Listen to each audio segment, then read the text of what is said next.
At 68 years old, I was physically thrown off the property I have owned for 40 years. My daughter-in-law smirked as her security team shoved me into the dirt outside the iron gates, barring me from my son's birthday party.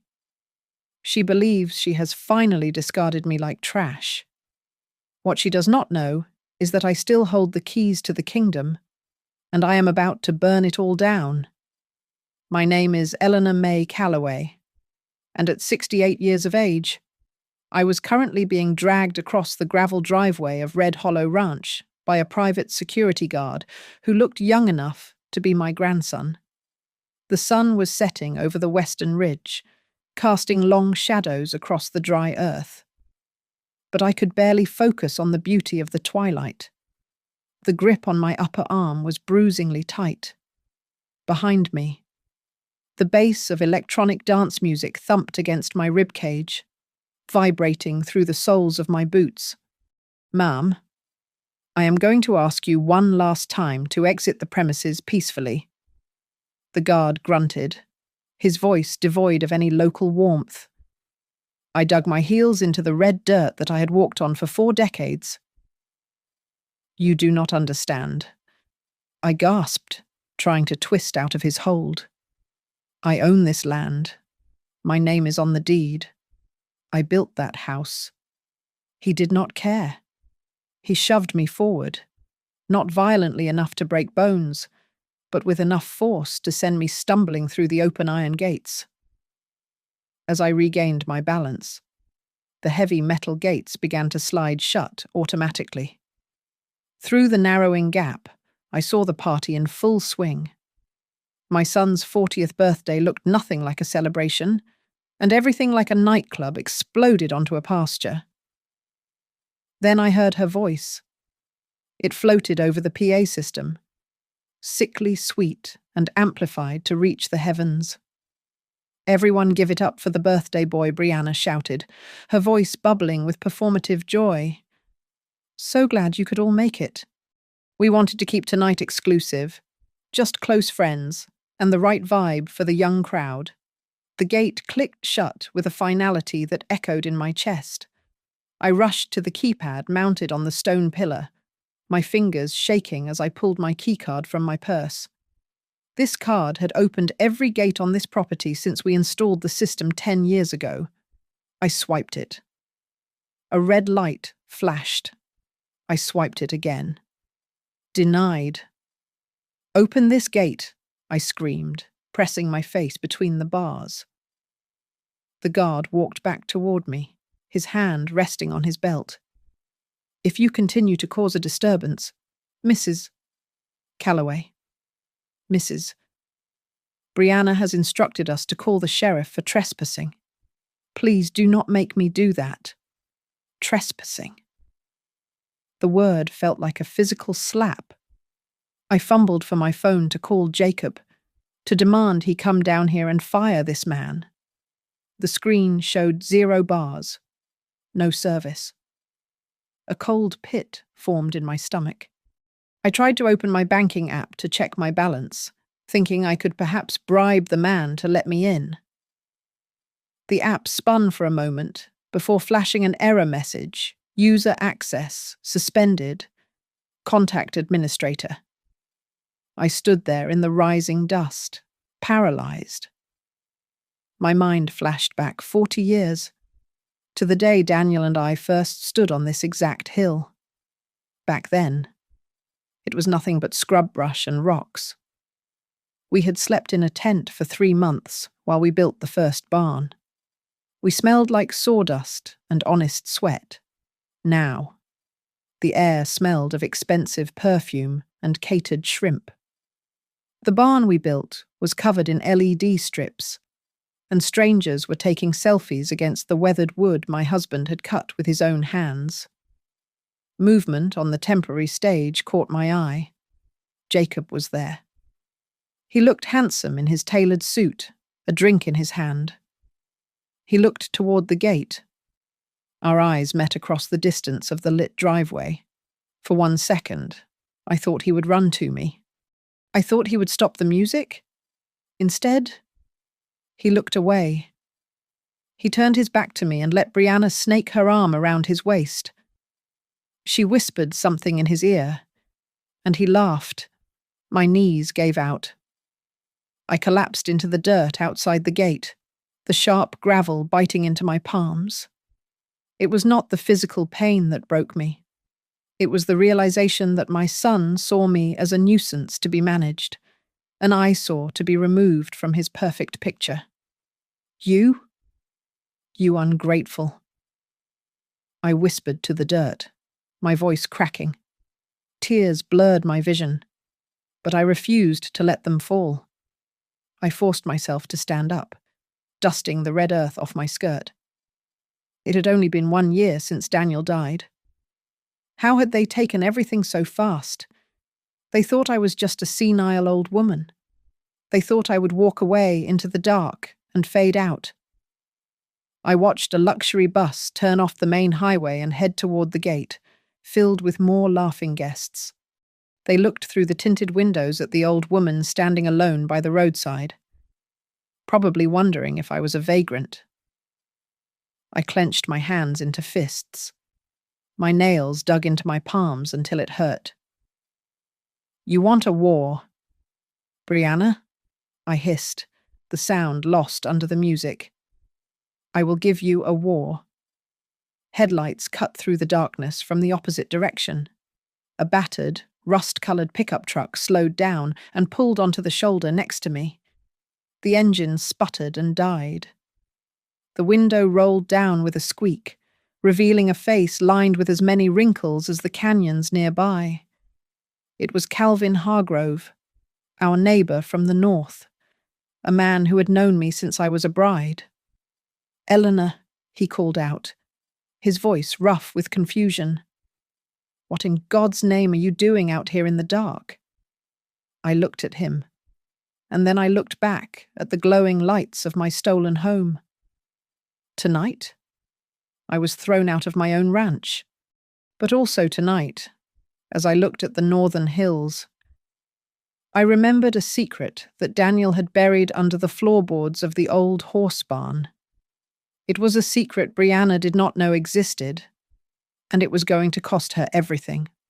As I sat in the dim light of my living room, the silence of the house felt heavier than the exhaustion that used to weigh on my bones 30 years ago. Back then, the fatigue was honest. It was the kind of tired that came from scrubbing floors and changing catheters for 18 hours a day. Now, this heaviness was different. It was the crushing weight of betrayal, and it tasted like ash in my mouth. My mind drifted back to where it all started. Long before there were boardrooms and stock options. I was just Evelyn back then, a night shift nurse at the county hospital, smelling of antiseptic and cheap coffee. After my husband, a brave firefighter, died in the line of duty, I was left with nothing but a folded flag and a 3-year-old boy named Ryan. I remember looking at the elderly patients in the wards, people who had been discarded by their families, left to rot in soiled sheets because the system did not care. That anger became my fuel. I started Harrow Home Care, not with a business loan, but with a rust bucket minivan and 2 other nurses who were crazy enough to believe in me. We are not just changing bandages. I told them during those first freezing winter mornings. We are giving them dignity. For the first 5 years, I did not have a bed. I slept on a lumpy couch in the back of a rented office that we shared with a taxidermist. I answered phones with one hand and filled out insurance forms with the other, all while Ryan played with his toy trucks on the floor next to stacks of unpaid bills. I shielded him from the struggle. I wanted him to have the childhood I never did. So when the money finally started coming in, I sent him to the best private schools. I paid for piano lessons, summer camps in Europe, and brand-name clothes. I thought I was giving him a good life. I did not realize I was teaching him that he was entitled to the fruit without ever touching the shovel. Ryan went away to university to study economics and returned a stranger. He did not see patients. He saw data points. He did not see nurses. He saw overhead costs. "Mum, you are running this like a charity," he told me one afternoon, his eyes scanning a spreadsheet with cold detachment. "We need to cut the dead weight. The night shift differential is eating into our margins by 12%. Those are people." "Ryan," I snapped, slamming my hand on the desk. "Betty has been with me since the minivan days. You do not fire family." He just sighed, looking at me with the pity one might show a confused child. "This is business, not a family reunion. If we want to scale, we need optimization." The beginning of the end came when my own mother died of cancer. I was hollowed out by grief, barely able to function. That was when Ryan came to me with a stack of documents. "It is just a restructuring for tax benefits." "Mum," he said softly, putting a pen in my hand, "you do not need to worry about the details. I will handle the heavy lifting so you can rest. You deserve to rest." I trusted him. He was my son. I signed every page without reading a single word. It started slowly. My old assistant, who knew my calendar better than I did, was let go for redundancy. Our longtime lawyer was replaced by a sleek firm from the city that Ryan chose. And then, last week, I walked into the headquarters of the company that still bore my name. I walked down the hallway to the executive suite, expecting to see the collage of photos we had always kept there. Pictures of the minivan, the first Christmas party, the nurses in the snow. The wall was bare. In the center hung a single, massive portrait of Ryan cutting a ribbon, smiling that practiced shark-like smile. I stood there for 10 minutes, waiting for someone to greet me, but the new staff just hurried past, eyes glued to their tablets. To them, I was nobody. I had been erased from the history of the empire I built with my own blood and sweat. I drove home with dry eyes, but my heart was screaming.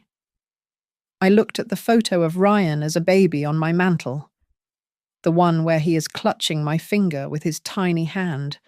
I raised a CEO from a bottle. I whispered to the empty room. But I never raised a grateful human being. It began not with a shout, but with the quiet rustle of paper across my kitchen table. In the weeks following Daniel's funeral, while my grief was still a heavy fog that made it hard to breathe, Brianna became the daughter I never had. She cooked. She cleaned. And she brought me stacks of documents with sticky notes indicating where to sign. It is just standard tax formalities. "Mom," Brianna said one afternoon, her voice soothing as she slid a pen into my hand. "With Dad gone, we need to make sure the estate does not get hit with inheritance penalties. This just adds Jacob as a joint signatory. It takes the administrative load off your shoulders so you can grieve properly." I looked at Jacob. My son was sitting across the room, staring at his phone. He had always been a boy who needed someone to clean up his messes. But lately, he walked differently. Brianna had convinced him that he was a visionary. "She is right, Mom," Jacob said, finally looking up. "Brianna says I am finally thinking big. Like a CEO, let me handle the boring stuff. I signed because I was tired, and I signed because I wanted to trust them." That signature was the first thread in the net they were weaving around me. A week later, a crew of technicians arrived to install electronic locks on every door and gate. Cameras went up in the hallways and facing the driveway. When I questioned it, Brianna squeezed my hand. "It is for your safety," she insisted. "If you fall, or if you have an episode, the system alerts Jacob's phone immediately. We just want you safe. I felt a prick of irritation mixed with gratitude. But the irritation grew when Brianna introduced me to Dr. Howard Elkins. He was a sleek man with a smile that did not reach his eyes. He spoke to me for barely 15 minutes, asking basic questions about my sleep and appetite, before turning to Brianna and Jacob. At her age, we must be careful, Dr. Elkins said, ignoring me as if I were part of the furniture. She needs to limit driving. Stress is a killer. I recommend minimizing her decision-making load. From that day on, the narrative shifted. If I misplaced my reading glasses, Brianna would sigh loud enough for the housekeeping staff to hear. "Oh, Mom. Did you forget where you put them again?" she would ask, her voice dripping with fake concern. "Maybe you should go lie down." The ranch staff began to look at me with pity. Then came the day Marta Lopez left. I walked into the barn to find Marta shouting at Brianna. Brianna wanted to move a herd of pregnant heifers to a smaller, rockier pasture to make room for a wedding stage. "You will kill the calves," Marta screamed. "We need the aesthetic for the photos." Brianna replied coldly. Jacob stepped in, not to support the woman who had managed his father's cattle for 20 years, but to hand her a termination notice. "We have to make budget cuts. Marta," Jacob said, refusing to meet her eyes. "It is strictly business." Marta packed her box in silence. Before she climbed into her truck, she grabbed my arm, her grip tight. "You are blind." "Eleanor," she hissed, her eyes wet with angry tears. "They are not just changing the business. They are stripping you of everything. Wake up before you have no roof over your head."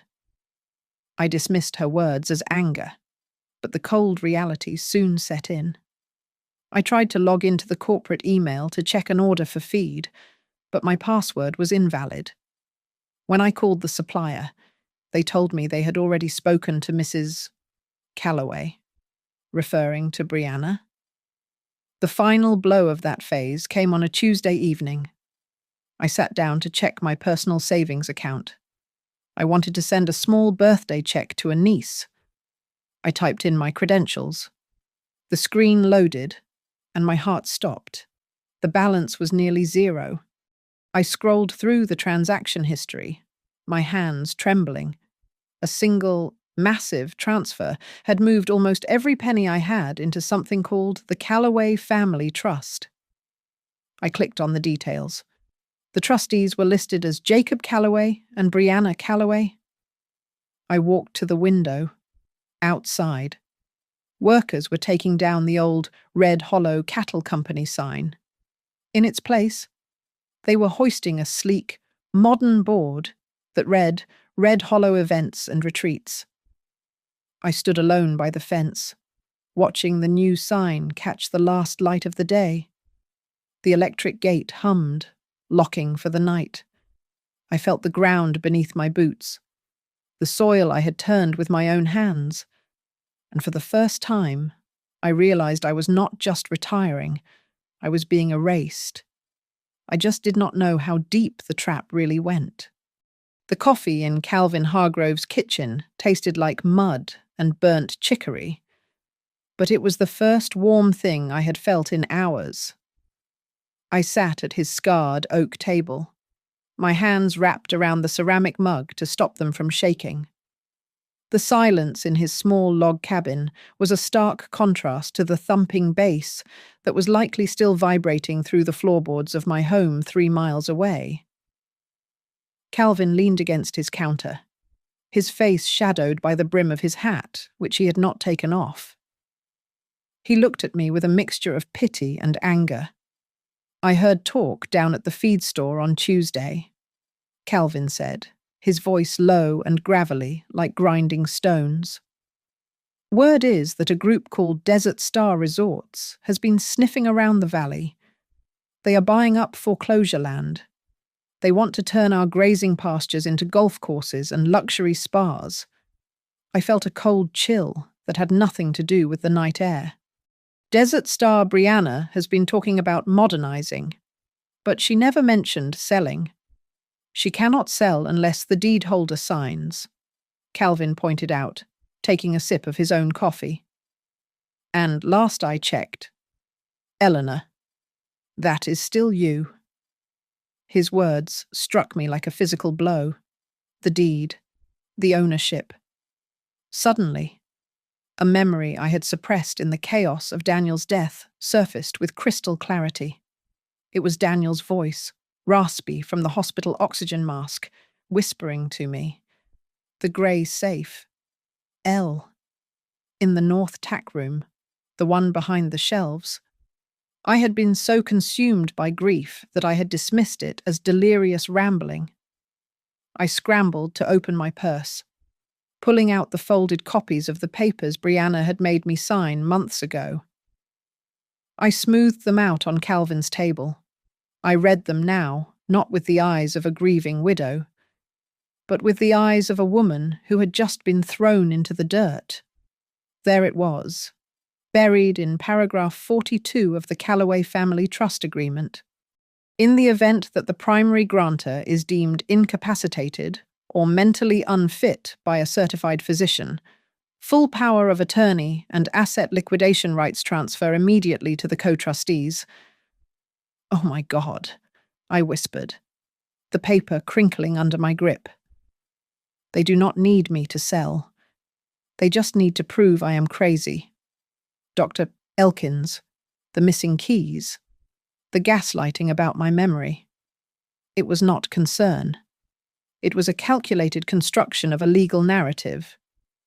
I could not sit still. I borrowed Calvin's old truck and drove back toward the ranch, parking a half-mile down the road in a patch of mesquite. I walked the rest of the way to the perimeter fence as the first grey light of dawn began to bleed into the sky. I approached the service gate near the north pasture. I pressed my keycard against the reader. The light blinked red. Denied. Above me, a sleek new security camera whirred. Its lens rotated, tracking my movement as I stepped left, then right. They were watching. I was physically locked out of the empire I had built. Then I saw it. In the distance, a faint light flickered in the windows of the old north barn. That barn had been abandoned for 5 years. We used it for storage. No one went there. Daniel's voice echoed in my head again. If you ever find yourself unable to trust a soul, go down there first. He knew. I murmured to the cold morning air. He knew this might happen. My instinct was to call the sheriff, but I stopped myself. If I called the law now, claiming conspiracies without proof, while Brianna held a doctor's note saying I was senile, I would be playing right into her hands. They would put me in a facility before noon. I needed hard evidence. I needed what was in that safe. I walked back to the truck where Calvin was waiting. You cannot fight them alone. Eleanor, Calvin said, looking at the grim set of my jaw. Marta is working over at the Double J Ranch now. She hates what they did to you. We should call her. We can form a coalition of the exiled. Call her. I said, my voice steady. But tell her to bring bolt cutters. We are not going to the police. Calvin, not yet. I did not tell him about the safe. Not because I did not trust him, but because this part of the mission had to be mine. I looked down at my hands. They were weathered, spotted with age, and the knuckles were swollen with arthritis. But as I clenched them into fists, the tendons stood out, hard and capable. I had broken colts in the snow. I had delivered calves in the mud. If my daughter-in-law thinks I am just a frail old woman, I whispered, staring at the distant outline of my ranch. Then that will be the very first mistake she pays for. The plan was crude, but it was the only one we had. I watched from the shadow of the cottonwood trees as Calvin stumbled toward the rear security checkpoint, waving a half-empty bottle of whiskey and singing an off-key country ballad. As the two guards rushed to intercept him, shouting about public intoxication, I kicked my heels into the flanks of old Rusty. The gelding was 20 years old, arthritic and slow, but he knew every inch of this land better than any GPS system. We slipped into the dry irrigation ditch that ran parallel to the north fence. The high banks hid us from the sweeping lenses of the cameras Brianna had installed. My heart hammered against my ribs, a frantic rhythm that made my breath come in short, sharp gasps. I was 68 years old, sneaking onto my own property like a thief in the night. We reached the back of the abandoned north barn. I slid off the saddle, my knees popping in the silence, and tied Rusty to a mesquite bush. I slipped through the rotted side door, the smell of dust and ancient hay filling my nose. It was pitch black, but my feet remembered the way to the tack room. I clicked on my small penlight, shielding the beam with my hand. The room was choked with cobwebs. I moved to the heavy oak shelving unit on the far wall, gritting my teeth. I pushed. It groaned, scraping across the concrete floor just enough to reveal the wall behind it. There, embedded in the stone, was the grey safe. My fingers trembled as I dialed the combination. June 4th, 1976, our wedding day. The lock clicked. The door swung open with a heavy sigh. I reached in. My hand brushed against the cold metal of Daniel's old revolver, but I pushed it aside. I was not here for violence. I grabbed the thick manila envelope underneath it. I sat on the dusty floor and shone my light on the papers. It was all there. The original deed, but more importantly, the Callaway Land Trust Agreement. My eyes scanned the legal jargon until I found the clause that mattered. Sole trustee, Eleanor May Callaway. You smart old fox, I whispered, tears pricking my eyes. Beneath the papers was a small digital voice recorder. I pressed play. Daniel's voice, raspy but firm, cut through the silence. I am recording this because money changes people. If you are listening to this, it means you need leverage. Jacob does not get total control, not unless you sign a specific waiver, separate from the trust. And if the boy loses his way, if he cannot be trusted. The recording paused, then continued. Then use the contingency in the attached will. Give the land to the workers, to the people who actually sweat for it. I found the contingency document. It outlined a transfer of ownership to a cooperative entity formed by long-term employees. Suddenly, the heavy barn door creaked open. Panic seized me. I scrambled backward, shoving the documents and the recorder into my jacket, and ducked into the empty horse stall next to the tack room. I pulled the wooden door shut, peeking through a crack between the slats. Light flooded the main aisle. Brianna walked in, the sequins on her dress glittering in the harsh beam of a flashlight held by a man walking beside her. The signal is terrible out here, Brianna complained, holding her phone up. Hello, yes. Mr. Henderson? No. The party is a distraction. We are on schedule. She stopped right in front of my hiding spot. I held my breath. My hand clamped over my mouth. Dr. Elkins has already submitted the preliminary evaluation to the court, Brianna said into the phone, her voice cold and professional. We are moving her to the Shady Pines facility in 3 days. The diagnosis is rapid onset dementia. She is a danger to herself. Once the guardianship is granted, I will sign the sale agreement immediately. She laughed then, a cruel, tinkling sound. Don't worry. We will bulldoze the main house before the press even knows the old hag has been committed. She hung up and turned to the man. As he stepped into the light, my stomach turned. It was Eric Malone, the legal representative for Desert Star Resorts, who had been negotiating with the ranch for months.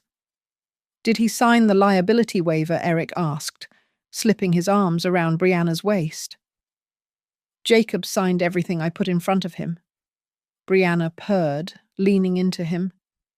He thinks he is getting a seat on your board.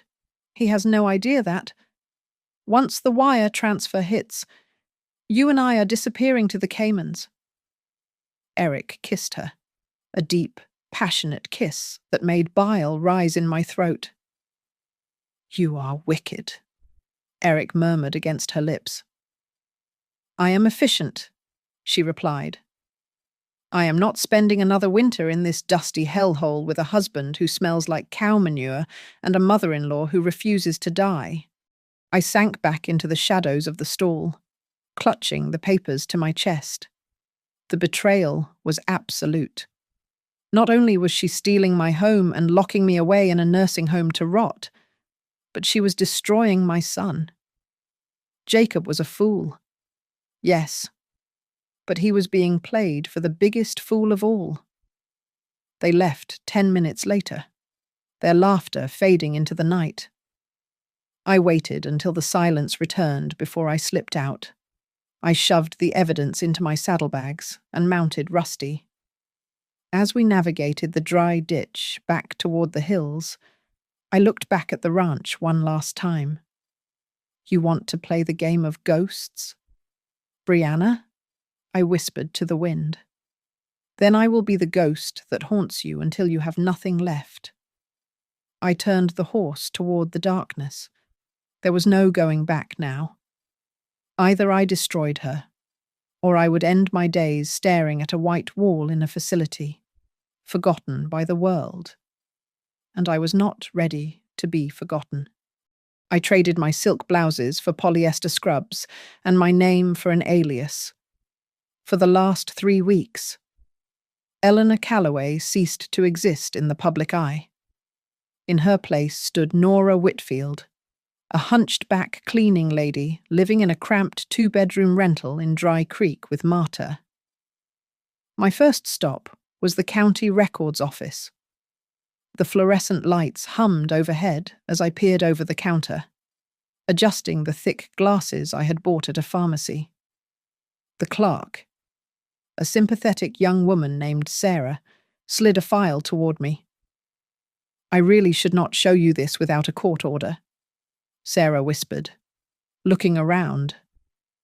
But if you are her cousin like you say, look here. I stared at the document. It was a notice of intent to purchase, filed by Desert Star Resorts. Attached to it was a deed transfer with a signature that was supposed to be mine. It was a shaky, pathetic scrawl. And this, Sarah added, flipping the page. Dr. Elkins filed this yesterday. A recommendation for emergency guardianship. He cites advanced dementia and paranoid delusions. My hands clenched into fists at my sides. Paranoia. They were systematically erasing my identity.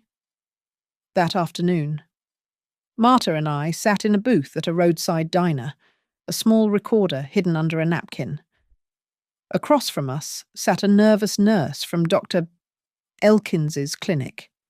He never tested her, the nurse admitted, her voice trembling as she stared at her coffee.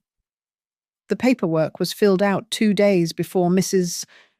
Calloway even came for her appointment. He has done this before for families who want to expedite inheritance. With that recording secured, I knew I needed to get back inside the ranch. I applied for a housekeeping position at Hollow Events Management under the name Nora. Brianna was hiring cheap labor to prep for her endless parties, and she did not look twice at the grey-haired woman with the mop. Returning to my own home as a servant was a special kind of torture. I scrubbed the floors I had laid. I dusted the mantel where my photos used to sit, now replaced by abstract art. But my invisibility was my superpower. Brianna spoke freely in front of me because to her, I was just furniture that breathed. He was so wasted. I heard Brianna laugh into her phone one morning while I polished the banister. She was lounging on the sofa, sipping a mimosa at 10 in the morning. I told him it was just a vendor contract for the catering. He signed the power of attorney with a grin. God, he is easy. I kept my head down, my heart pounding against my ribs. She had tricked my son while he was drunk. Then there was Tasha Green. She was Brianna's new personal assistant, a young girl who looked like she was perpetually on the verge of tears. Brianna treated her like a punching bag. I said, "Lilies. You idiot, not orchids." Brianna screamed one afternoon in the ballroom, throwing a vase of flowers across the room. It shattered inches from Tasha's feet. "Clean this up? You are useless." Tasha dropped to her knees, sobbing, picking up the glass with bare hands. Brianna stormed out. I walked over, grabbed a broom, and gently moved Tasha's hands away. "Let me get that." "Honey," I said, my voice soft. "You will cut yourself." Tasha looked up at me, shocked that anyone had spoken to her with kindness. She is going to fire me." "She won't," I said firmly. "Blame it on the old cleaning lady. Say I knocked it over with my mop handle. She expects me to be clumsy." Tasha stared at me, wiping her eyes. That small act of kindness broke the dam. Over the next few days, whenever we were alone, Tasha began to talk. She told me about the secret emails she was forced to type. She told me about Eric Malone. They are not just selling the ranch. Tasha whispered to me one evening behind the catering tent. They are setting Jacob up. I saw an email chain between Brianna and Eric. They are structuring the deal so that if the fraud is discovered, Jacob's signature is the only one on the liability documents. They are going to frame him and leave him with the prison time while they take the money. I felt a cold rage settle in my gut. My son was a fool. Yes, but he did not deserve that. On my last day of the week, Tasha pulled me into the supply closet. She pressed a small silver USB drive into my hand. You remind me of my grandma," Tasha stammered, looking terrified. "I do not know who you really are." "Nora. But I know you are listening. This drive has everything. The emails, the fake medical reports, the flight itineraries for the Caymans." She gripped my arm. "They are launching the sale at the Harvest Gala next Saturday. It is a black tie event. All the investors will be there. If you want to stop them, that is your only chance." I slipped the drive into my pocket. "Thank you, child." "Be careful," she whispered. "They are dangerous." I walked out of the closet and exited the back door of the kitchen. I looked up at the stars hanging over my land. I was not Nora Whitfield anymore. I was Eleanor Calloway, and I had the ammunition I needed. The Harvest Gala was going to be a party no one would ever forget.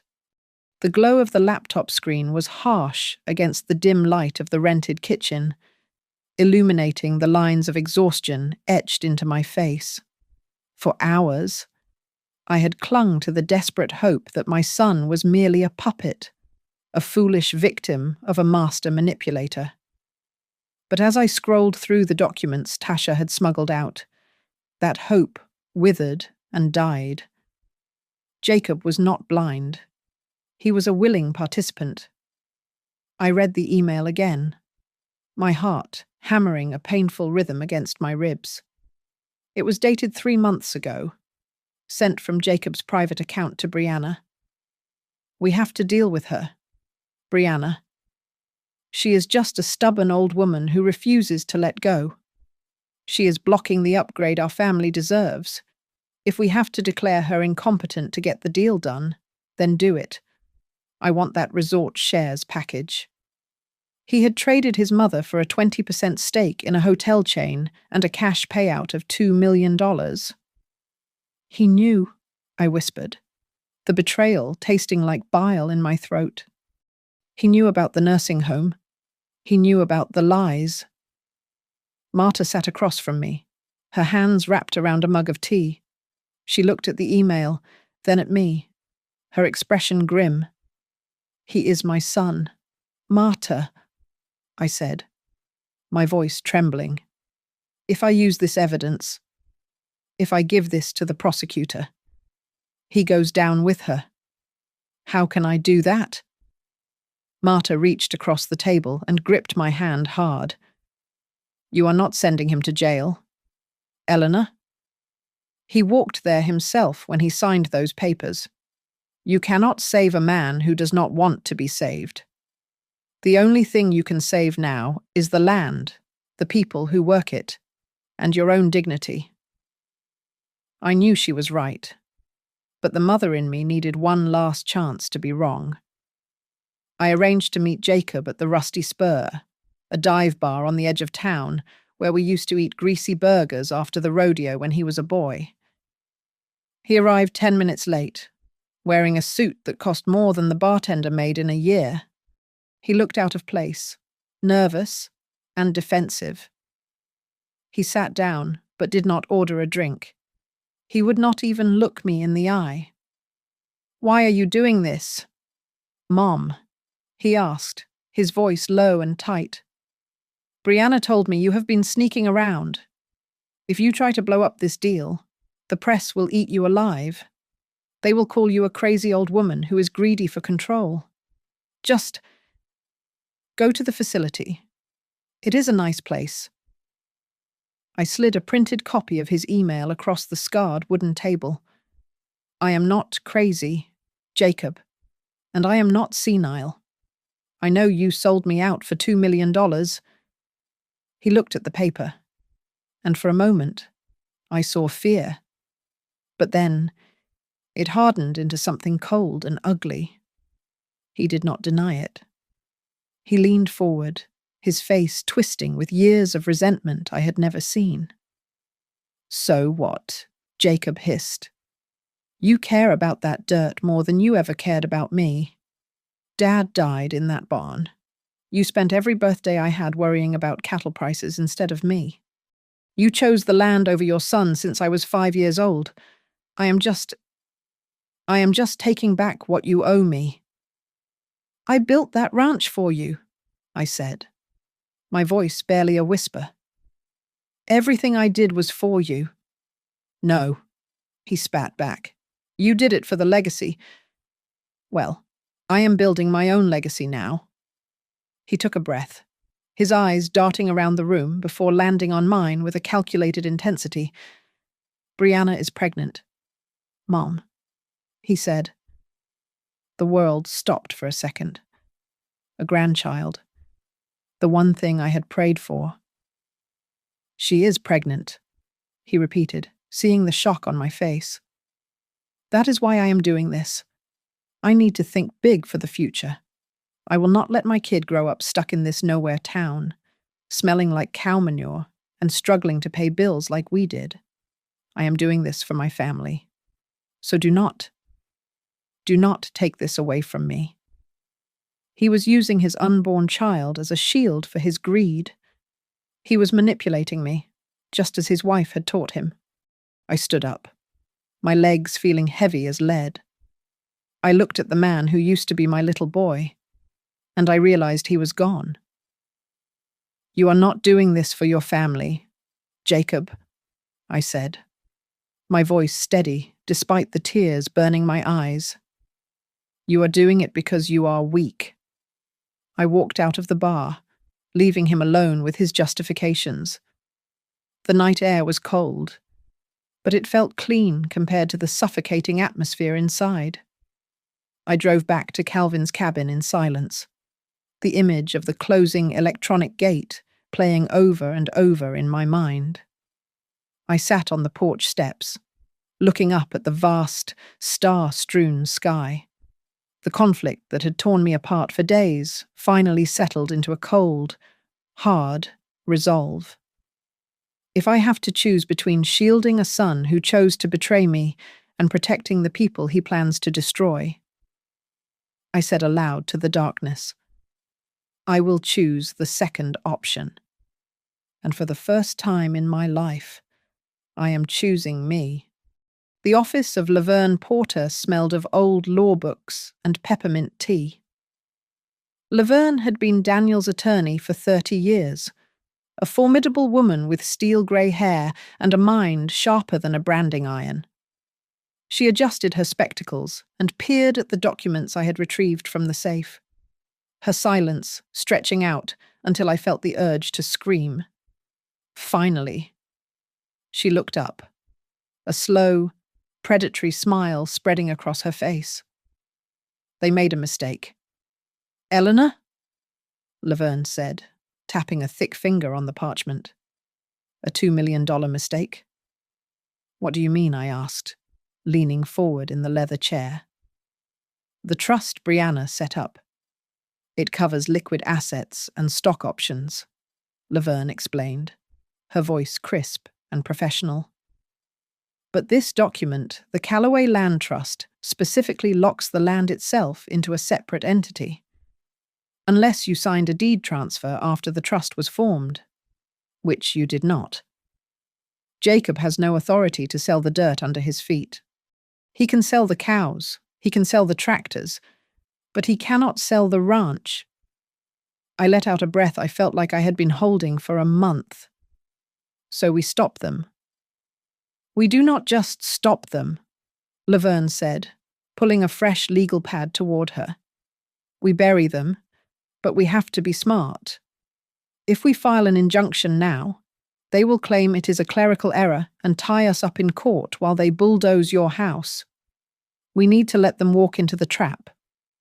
Over the next 4 hours, we drafted a series of documents that would serve as my warheads. First, we prepared a formal revocation of all powers of attorney I had ever granted Jacob. Second, we drafted notices to the county council and the board of Prairie Crown Foods, stating that any sale of Red Hollow land was unauthorized and void. Then came the most important paper.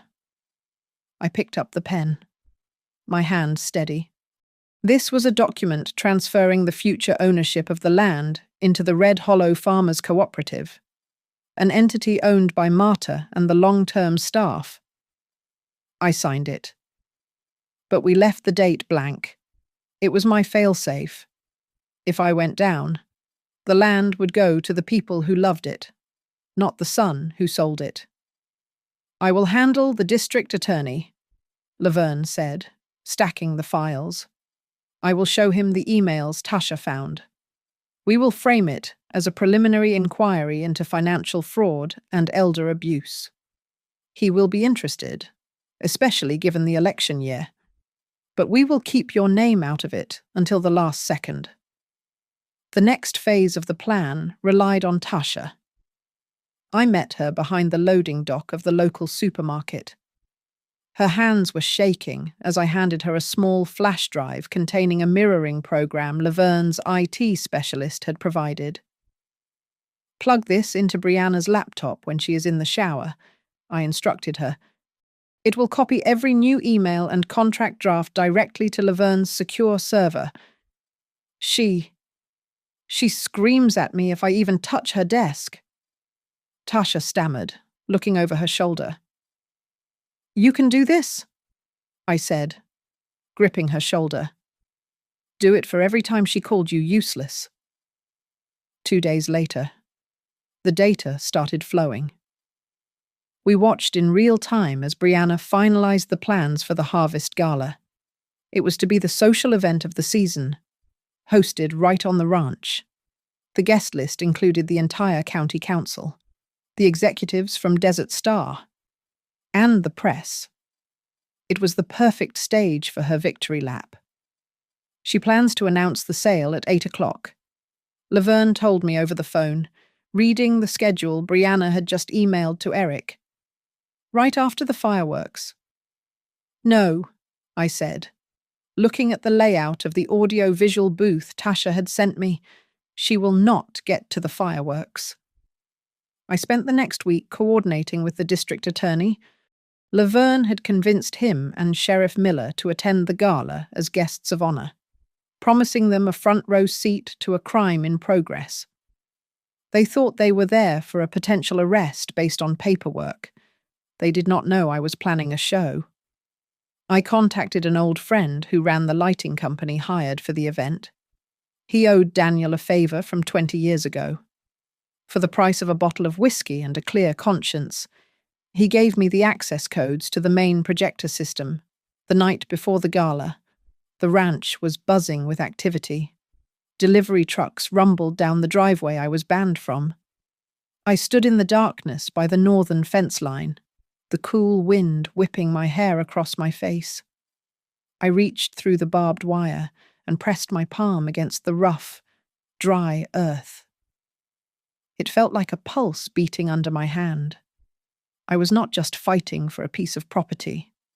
I was fighting for the truth. Tomorrow, I whispered to the empty pasture. Either I lose everything, or she, my daughter-in-law, loses the mask she has worn for all these years. I turned and walked back to Calvin's truck. The stage was set, the players were in place. All that was left was to light the fuse.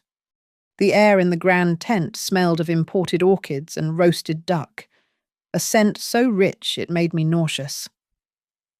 I stood in the darkness of the service entrance, watching the spectacle. Brianna stood center stage, bathed in a spotlight that made her sequins shimmer like diamonds. She looked every inch the queen of Red Hollow. Jacob stood a step behind her, holding a glass of champagne, fading into the background like a ghost in his own life. "Ladies and gentlemen," Brianna purred into the microphone, her voice smooth as silk. "Thank you for joining us to celebrate the new era of Red Hollow events and retreats. For too long, this land has been stuck in the past. Tonight, we unveil the future." She gestured grandly to the massive LED screen behind her. The lights dimmed. A sleek video began to play, accompanied by soaring orchestral music. I watched in horror as computer-generated images swept across the screen. My barn was gone, replaced by a glass-walled spa. The pastures where I had birthed calves were now manicured golf greens. The logo for Desert Star Resorts faded in over the image of my demolished home. The applause began to ripple through the room, polite and enthusiastic. Brianna beamed, raising her hand to invite the Desert Star representative to the stage. Then the screen flickered. A jagged line of static cut through the image of the luxury pool. The soaring music cut out abruptly, replaced by the hiss of old tape. Then, a voice boomed through the high-end speakers, a voice that made my heart stop and start again. "I am not giving anyone, not even my son, the right to sell this dirt unless my wife agrees to it in writing." The room went dead silent. Daniel's voice, raspy and undeniable, echoed off the canvas walls. The spotlight on the stage wavered. A second beam of light cut through the darkness, hitting the side entrance where I stood. I stepped forward. I was not wearing the silk dress Brianna had bought me for the coffin she thought I would be in soon. I wore my working denim, my boots, and I held my hickory walking stick. I walked toward the stage. The rhythmic thud-click of my boots and cane was the only sound in the room. Brianna's smile faltered. She gripped the microphone until her knuckles turned white. Mom. Mom, what are you doing here? You know you are not well enough to be out. Is there a nurse? Someone help her. She tried to signal security, but Tasha had done her job. The main microphone went dead. A second later. The lapel mic clipped to my jacket hummed to life. I am perfectly well. Brianna, I said, my voice magnified, booming over the crowd. But you are about to be very uncomfortable. I reached the stairs and climbed them, ignoring the ache in my knees. I stood next to the screen. You all saw the pretty resort. I addressed the crowd, looking directly at the council members in the front row. Now look at the truth. I nodded to the sound booth. The screen changed. A high-resolution scan of the Callaway Land Trust deed appeared. The seal stamped clearly in red ink. I am the sole trustee of this land, I declared. Any sale negotiated by my son or his wife is null and void. They do not own the dirt under your feet. This is insane, Brianna shouted, her voice shrill without amplification. She is confused. She has dementia. Is that so? I asked. Let us hear what you really think. The screen went black, and audio filled the room. It was the recording from the barn. We are moving her to the Shady Pines facility in 3 days. The diagnosis is rapid onset dementia. We will bulldoze the main house before the press even knows the old hag has been committed. Gasps erupted from the audience.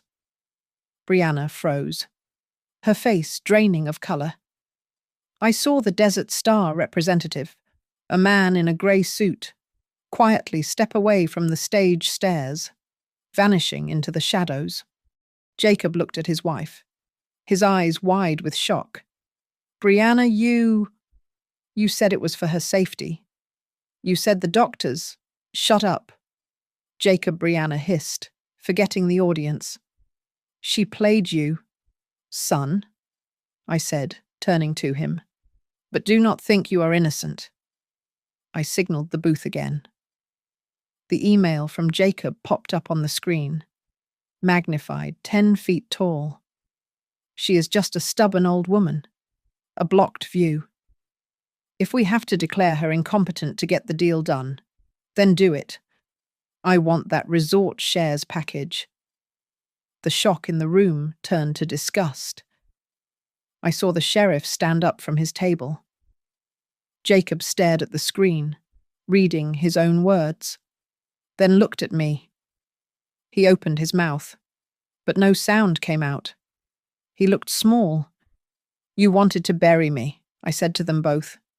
You dug the hole. Now lie in it. District Attorney Miller walked up the steps, followed by 2 uniformed officers. He did not look like a guest anymore.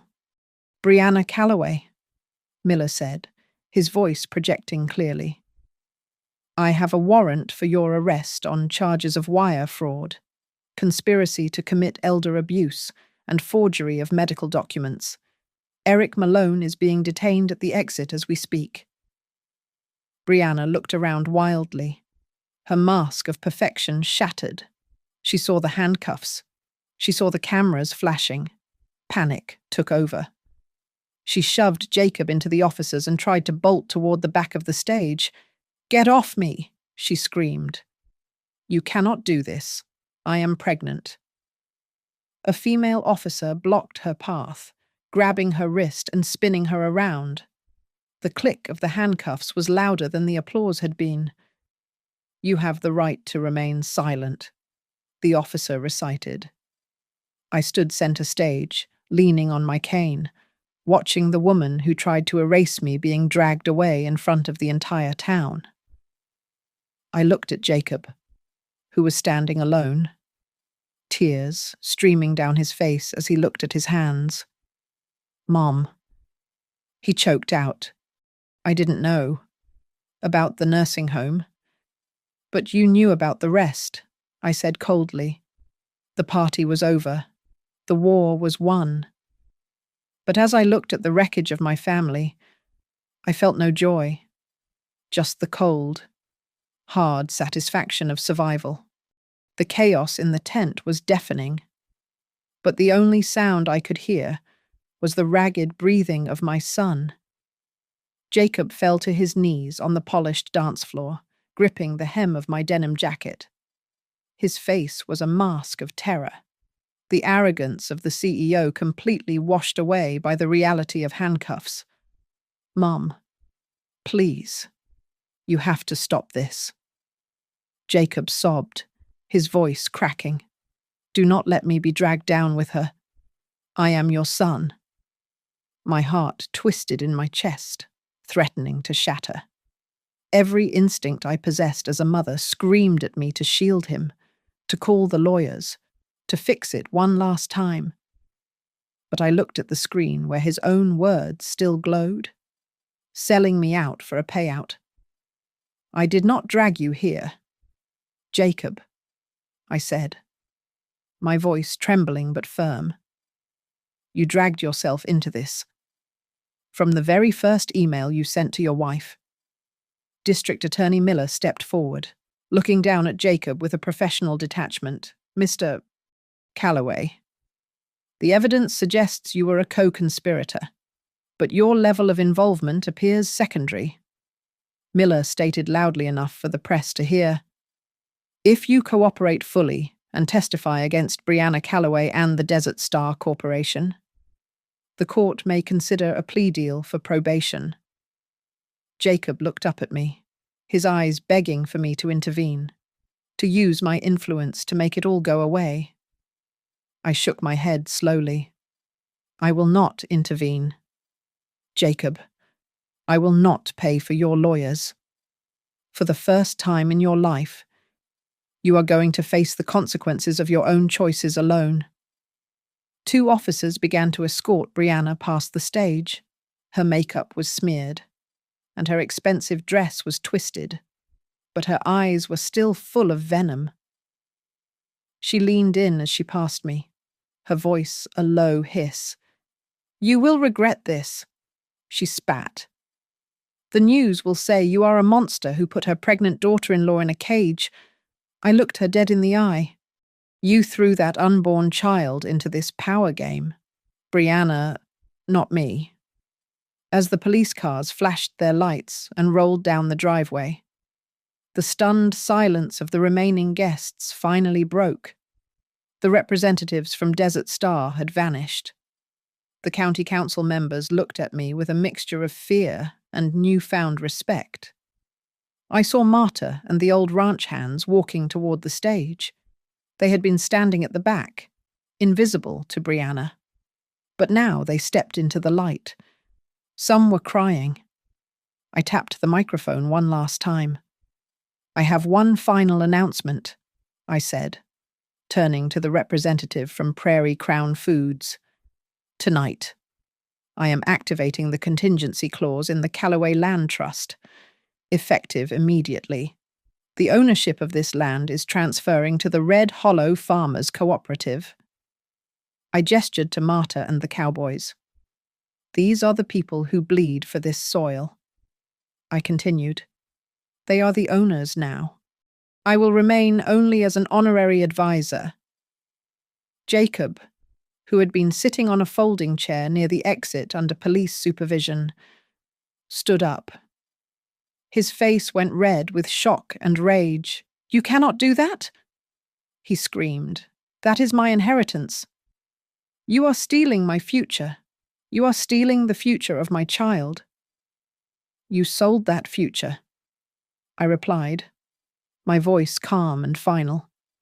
"You sold it the moment you signed your name to the deal that swallowed this ranch whole." I walked down the stairs of the stage. On my chest was the plastic name tag Brianna had pinned on me earlier that evening. It read, "Mrs. Calloway, host." It was a badge of passivity, a label for a prop. I unpinned it. I looked at it for a second, then threw it onto the wooden floorboards. It clattered loudly. I was done being the nice, quiet mother. I walked out of the tent and into the cool night air. The artificial lights of the party were flickering out one by one. I stood by the fence line, listening to the wind howl across the high plains. In the distance, I could see the silhouette of the herd moving back into the main pasture, reclaiming the ground from the stage crews. Marta and the new owners of the ranch were already starting to sweep up the confetti, clearing away the debris of a false era. Calvin's old truck rumbled to a stop beside me. I opened the door and climbed into the passenger seat. I looked back at the ranch house, glowing on the hill. It was no longer mine, and yet it was more safe than it had been in years. I did not have a family in the way the world defined it. My son was a stranger, and my house was empty. But I had the land. I had the loyalty of good people. And for a 68-year-old woman who had been thrown out of a party on her own dirt just hours ago, that was enough to start over. Let's go. Calvin, I said. I am ready to drive. This time, no one else was going to grab the wheel. Thank you so much for listening to my story. I would love to know where you folks are tuning in from.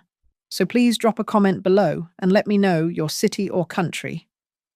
If you enjoyed seeing justice served, please hit that like button, subscribe to Grandma's Family Diary, and smash that hype button to help this story reach more people who need to hear it. Stay strong, everyone.